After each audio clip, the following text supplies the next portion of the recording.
This is Tom Shedding. I am the professor for principles of microeconomics, Econ 130, Section 3. And in this introductory video, I want to just give you an overview of, kind of walk you through the syllabus. I'm assuming you can all read. You don't need my help reading the syllabus, but kind of like what we would do on the first day in a in-person class. Talking about the syllabus. Um, we obviously can see here what's officially the policies of the course, and then we can kind of talk. I can kind of talk informally about the way that I carry out this class, and then I'll walk you through what the LaLima site looks like. And again, I'm assuming you know how to use LaLima, but what we'll kind of do here is I'll just show you some tips of how to navigate it, and then we'll kind of go from there. Okay, so I'm just going to focus on the screen for right now, so you don't have to see my face in the corner or dominating the screen. Um, it just makes it easier. I am here on this campus. So for those of you who haven't had me for Econ 131 or don't know who I am, um, my office is in E124, and you are free to come talk to me, ask for help, just as someone would in an in-person class, and that's just something that you have an option for. You can call me. My office number is listed there.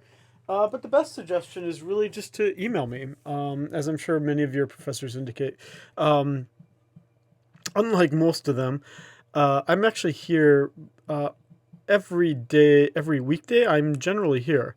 Um, it's hard to predict exactly the time, but I am here most weekdays. I have a house full of people, so the only way I can get any work done is by coming to the office, and I do not have a computer even at my home, so all my work is done here, and family stuff is done at home. So I am here most days of the week. I'm not one of these call it in kind of professors. Give me a call. If you don't, you can leave a voicemail, but it's unlikely I'll listen to the voicemail. But you can call, and if I'm here, I will answer the phone. And if not, just send me an email. This is obviously a 3 credit course. I've listed some office hours here. Generally, this is when I will be here. But if you're driving from like Waianae just to meet me at 10 a.m., send me an email the night before just to make sure I'm going to be there. Give me a heads up so I make sure I'm on time. Um, it's kind of a weird thing. Like, I am here all the time. We're required to have a certain number of office hours. I usually use my office hours though to. I'm obviously office hours aren't heavily attended, so it's not like I have a line of people waiting to see me 2 hours on Tuesdays and Thursdays. But again, I'm here most days of the week. And dude, you're probably hearing me say all this right now, and you're thinking, "Wow, Shedding is really talking a lot about how you contact him." And that's really because of this underlying sentence right here. I would say now, in this is now my 15th year of teaching. I would say that almost entirely, people who fail this course did not contact me for help with the course material. It's rare. It does happen, but it's incredibly rare that someone fails the course because they just couldn't understand the material despite asking for lots of help and me giving them lots of help. It's unlikely that that would ever happen. As may be the case that you've experienced in some other course, not asking me for help is and you needing help is probably going to doom you to failure. Don't worry about the embarrassment of like you logging in the day something is due into LaLima and it's not working, and you don't want to email me because you know you're doing it on the day that it's due. Dude, I don't care. Like, that's why there's due dates. Or even if you missed the due date, probably should contact me. Give me a heads up. See if we can work something out. Just reach out to me. I'm not a mean person. I'm not a bad person. I try to be a fair person. Now, being a fair person may mean sometimes that you would ask me for something and I can't do it for you, but I will do my best, and as long as I don't think it's unfair to everyone else in the class, you can have a little more time to complete something. Let's say if something bad happened in the family or something along those lines, just contact me. We have the official course catalog description. Very badly written. I did not write it. And then we have this, which I did write, which is much better, which is more explanatory about what's going to go on in the course. Basically outlining for you each of the major bullet points of what we're going to cover in this microeconomics course. Then we have the official learning outcomes that are, I guess defined by, just making sure we're still recording here. Which are defined by the concentration, the economics concentration. And then I have your assessment. And in the assessment,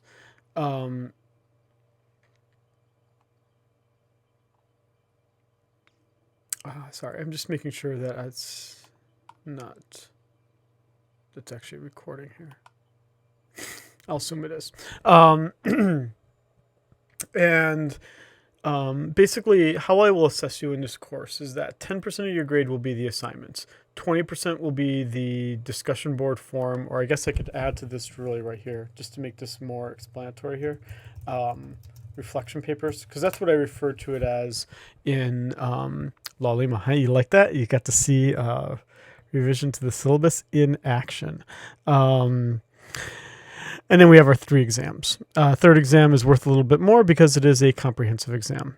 I will tell you, and it happens every semester. Don't be that person.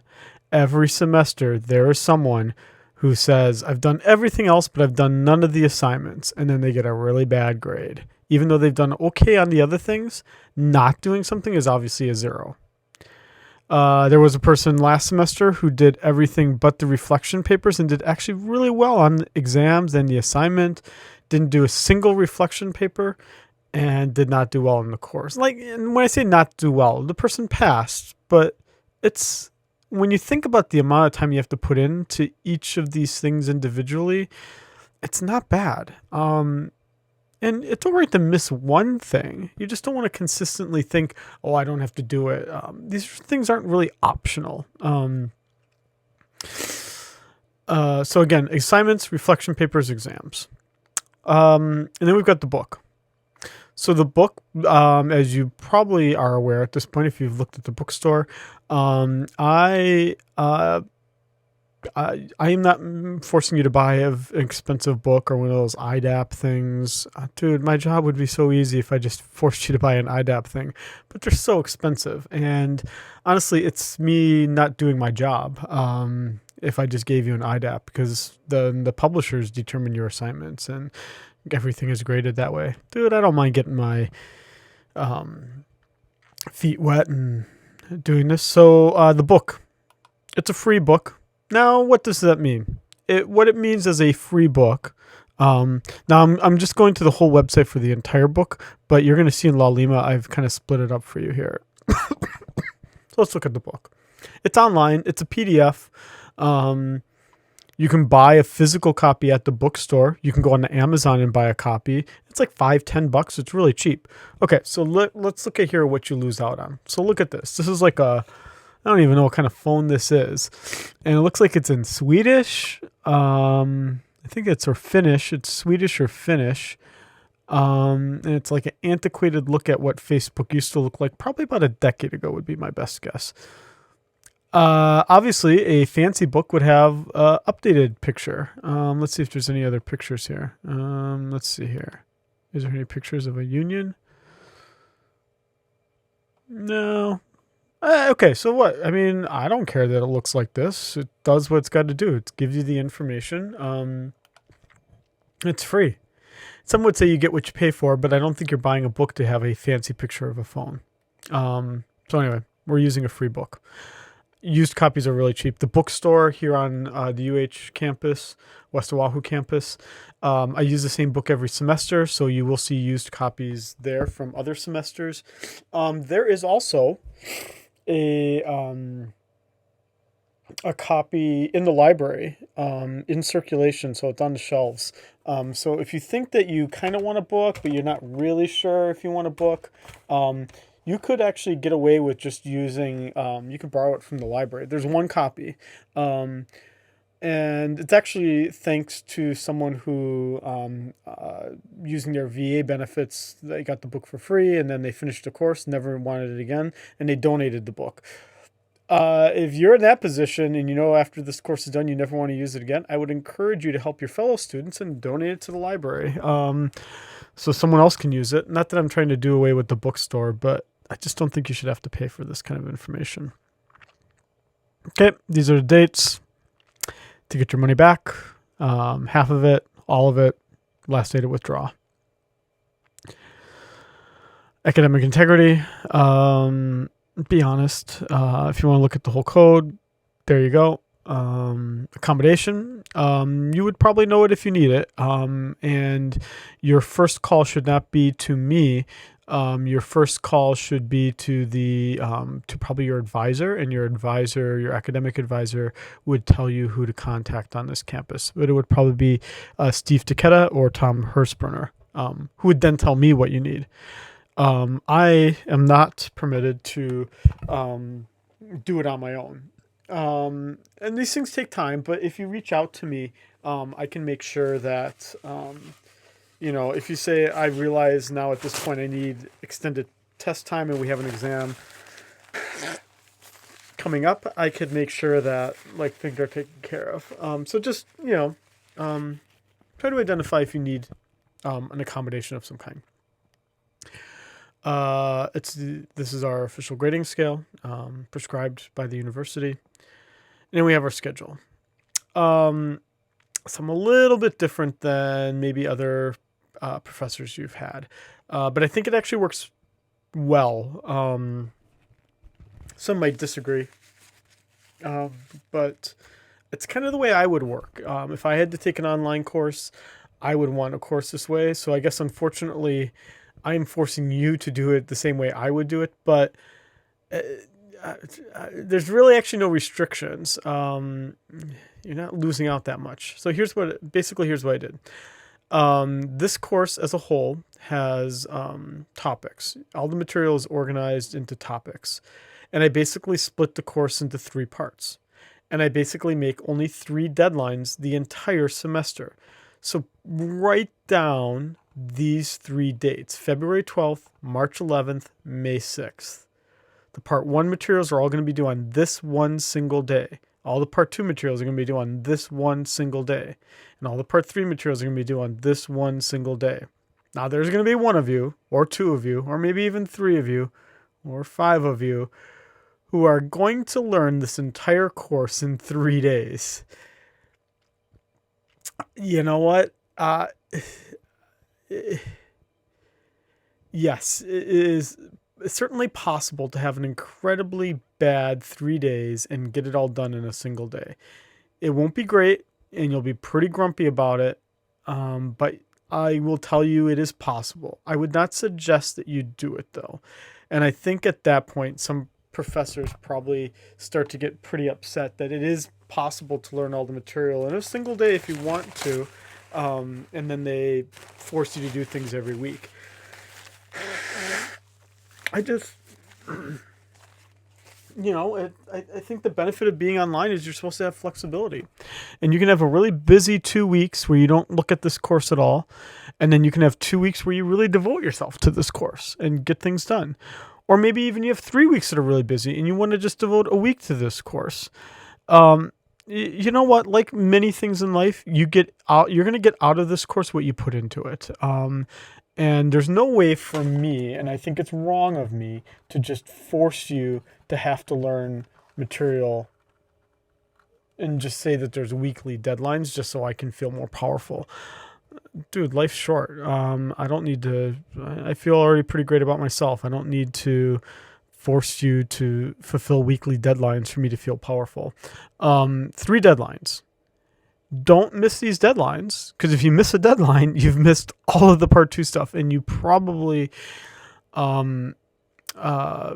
you will not it'll be tough to pass the class if you miss an entire part of material. So don't wait till the last minute. Computers break. Listen, I've been in this business now 15 years, so I obviously know that'll be a computer too that will break on these 3 days. Plan ahead. I'm not saying I'm not going to help you out, but plan ahead. Try to do the right thing. But with these 3 deadlines in mind, let's look at the material then here. So basically, I start out with part 1 here, the first third of the course. All this material will be due February 12th.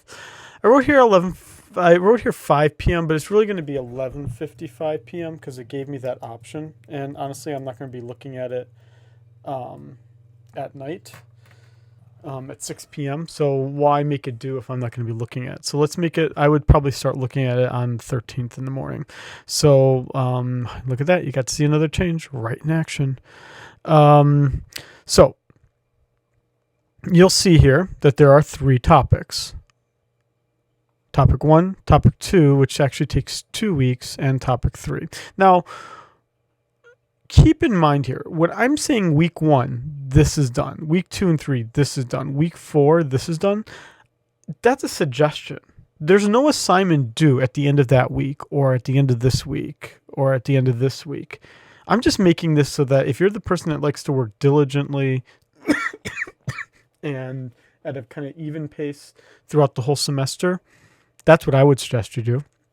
But I'm not going to get on anyone's case if they haven't done a single topic and we're starting February.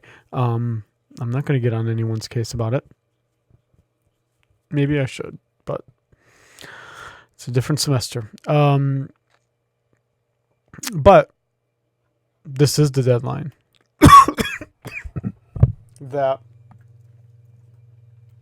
by February 12th,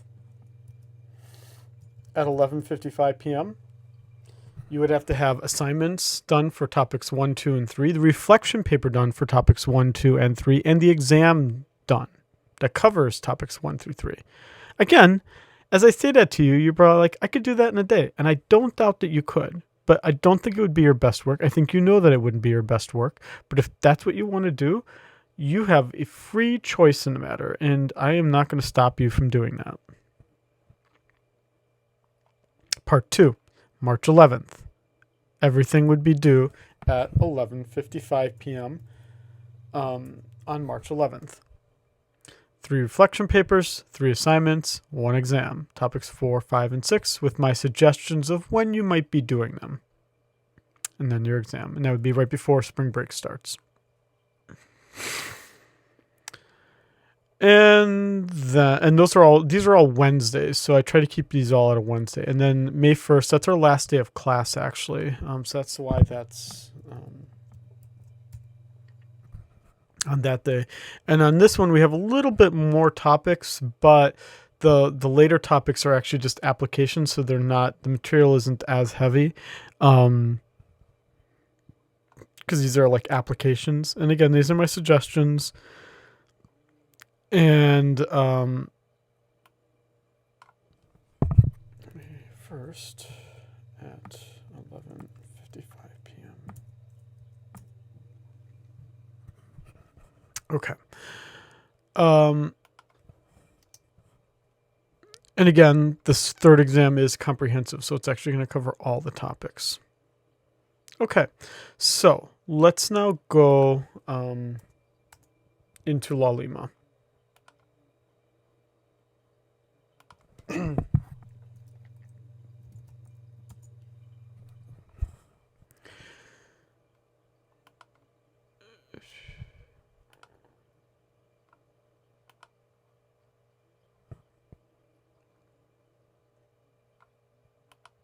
Which again, I'm going to assume you're all comfortable with how to use La Lima. If you're not, you totally should learn, because I'm sure every other professor is also using it. I am not unique. Let's go to our course. Obviously yours is going to look a little different. It's not going to look like mine, but you'll get the idea here. Okay, so actually I can make it look like yours. As a student. Okay, so this is how your course would look. Syllabus, that's going to be uploaded here. Topics, this is going to be your most important tab. And then there's your gradebook. So let's start to look at, so syllabus, that's going to be uploaded here. Let's start to look at topics. Okay. So this video, as well as the other videos I'm going to make here in the very beginning, are going to be in this tab here, how to learn in this class. So it's basically going to be an introduction to the syllabus. It's going to be an introduction to Google Classroom, which I'm going to talk about in a little bit. And it's going to be a video about how to do the assignments and do the exam and the reflection papers. But now here are the topics. So let's just look at topic 1 here. Basically, each topic is going to have these 4 tabs. Every topic will have these 4 tabs. So what I did is I took the whole textbook and I broke it up into chapters. If you want to look at the whole book, I can send you the link for the whole book, but I kind of think that you're not going to want to do that because you could click on this textbook chapter. And here is the PDF. I've embedded it in the page, but you are free to download it. The way that you would do this, so I'm using Chrome here. The way that you would download this is hover over to here where it says Tools, and then you would just click Download.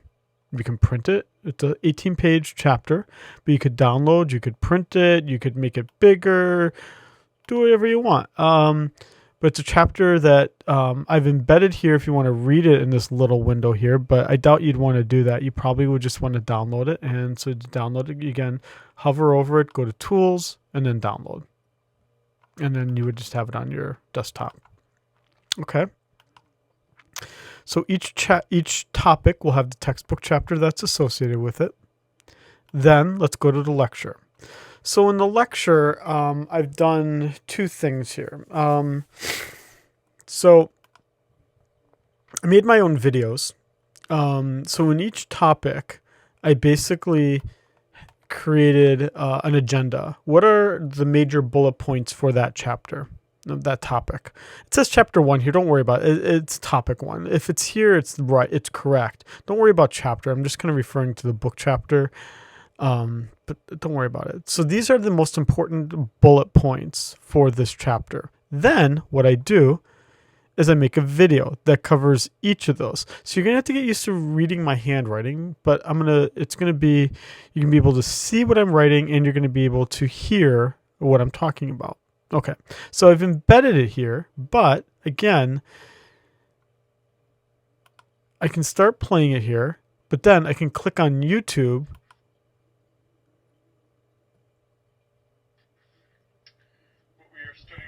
And it will make it a big video that you can just watch. And I'm just handwriting it out. You can make it bigger. Chapter 1, this is basically our intro chapter. And in this intro chapter, I want to deal with...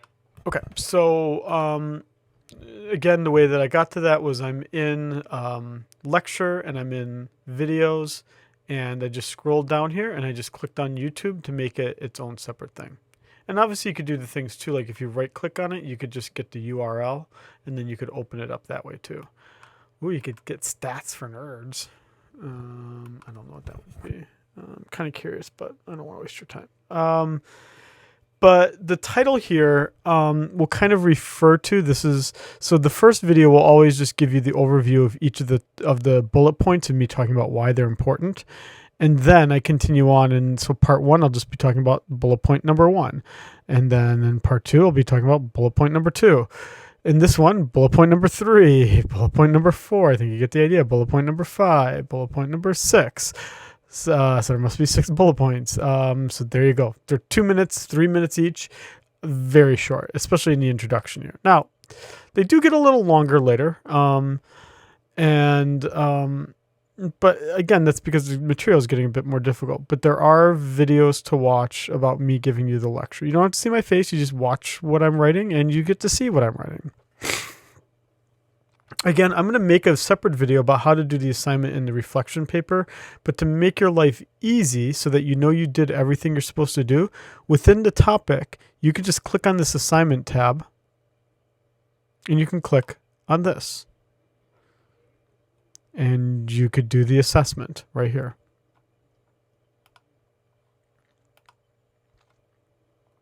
And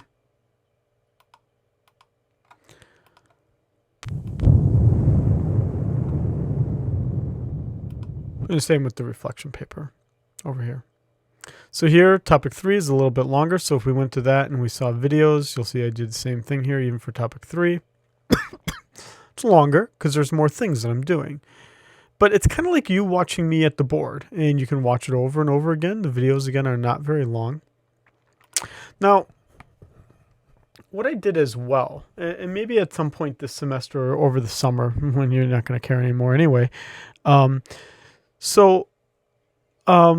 this book that we're using, you know how sometimes like the publisher makes slides for the chapters? Well, even for this free textbook, someone went and made slides. Now, I don't use the slides, and I didn't do anything for the slides, but I didn't see any harm in making them available to you. So I've posted them here as well. Now, there's nothing wrong with it. I'm just not a slide kind of person. I think it kind of boxes in the conversation, limits how we're talking about things. But I put the slides here. If you don't want to read a book and you just want to look at slides and watch my videos, that's fine. Just giving you another way to see a lecture. But again, I did not make the slides, and I don't add any commentary to the slides. I'm just giving you what is given there. And then when you get to the exam, you would just click on this and you would start your exam. So that way you'll be pretty certain that you know you did everything you're supposed to do, because there's the assignment that you've done here. For the reflection paper, you'll click here. Again, I'm going to talk about Google Classroom here in a little bit. But you would link to it that way. And it should be pretty clear that you know you did what you were supposed to do. And then for your grade book, you would obviously see all the assignments here. You'll see everything but the exams. The exams are not posted here yet because I don't release them to the gradebook until I actually manually grade them. So you're just seeing the things that the system is grading based on the information I gave it. For the assignments, the reflection papers, those are all in Google Classroom, which again, I'll show you. And the only thing that's not here are the exams. Okay. So that's basically an introduction to the syllabus and what you need to do and how to learn in this course. I'm going to make now a follow-up video that's going to talk about how to do the assignments, the exam, and then I'll make a third video that will show you how to do the reflection papers and how to use Google Classroom.